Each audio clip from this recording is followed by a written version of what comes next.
Okay, magandang hapon po sa inyong lahat. October 6, 2025. At ito na naman po ang ating news break. Joint coverage ng breaking news at the top of the hour, brought to you jointly by the Green Normal TV, Likas Demokratiko News at Elizalde Broadcasting. Ngayon naman po ang latest sa DSWD on relief operations. Pasok, Sir Ed. Hello! Hello, magandang hapon, Luzon, Visayas, Mindanao, and worldwide. At tumumuli si Edmund sa Maniago, Pangilinan. At meron tayong latest report sa DSWD, PhilBox at sa ASERT, Philippines. At ito actually nangyari nung Sabado at dito yung Saturday News Forum na ginanap dito sa somewhere in Quezon City, no? At ang moderator dito ay si Sir Ayala, ha? Sir Ayala, isang kasama natin sa Manila Standard na si kalimutan ko pangalan. Anyway, ang guest dito ngayon ay nung Sabado ay si spokesperson Irene Dumlao, daw ASEC Irene Dumlao, at yun nga, ang concerns niya, yung mga biktima, lalo na dito sa Cebu, earthquakes at ang iba pang mga kalamidad, lalo na dito in particular sa Masbate province. Okay, at concerns niya lalo na sa Masbate province. Given the same amount of movement.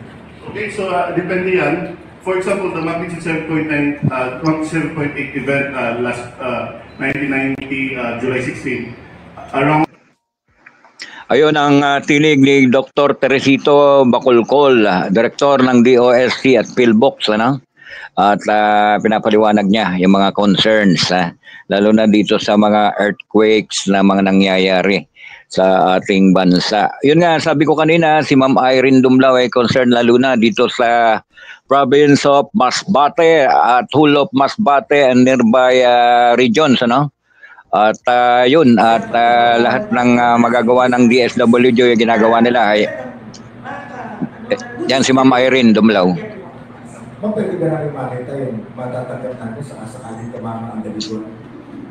Certainly.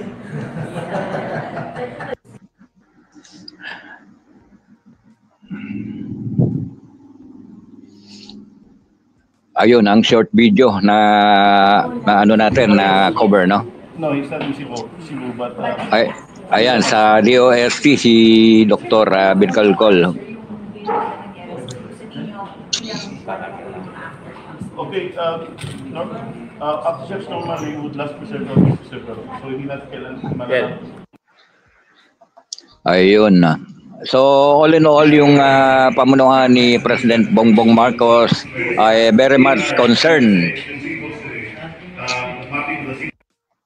Very much concerned sa mga situations ng calamities, lalo na yung earthquakes and anong tawag dito, mga typhoons, mga bagyo, at lahat ng paraan ay ginagawa ng pamahalaan para at least mabawasan ang mga hinanakit o ang concerns ng mga natamaan ng bagyo at mga earthquakes. So tulong-tulong ang DSWD at pati ang pag-coordinate ng PhilBox o DOST, no?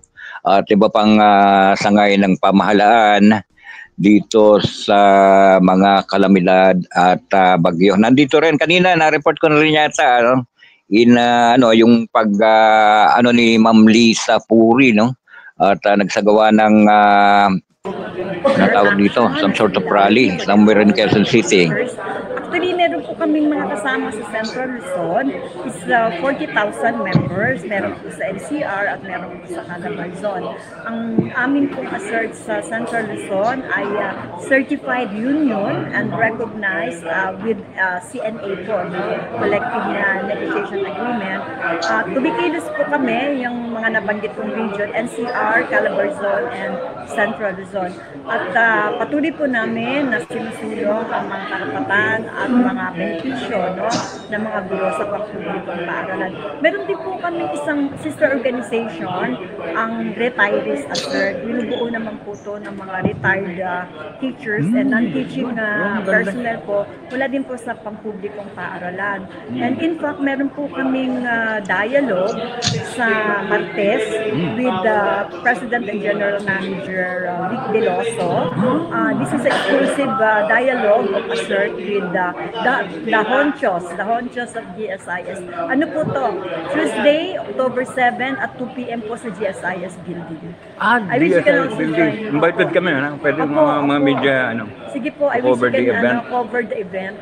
Baka may live pa natin yan sa mas welcome po kayo talaga doon. Any parting words sa maliban dyan sa event? Happy Teachers Day at bukas is World Teachers Day and sana sa mga kaguruan natin dito sa Pilipinas at sa buong mundo ay patuloy tayong magsulong sa ating mga karapatan at mga benepisyo. Yun lang po. Thank you very much. Thank you. Okay. So, yan ang tinig ni Lisa Puri, ang spokesperson ng Action and Solidarity for the Empowerment of Teachers o ASERT, and siya rin siyang member ng ENET Philippines. So, by that note, ay babayan na tayo. Ito po muli si Edmund Samaniego Pangilinan reporting for Elizalde, Philippines.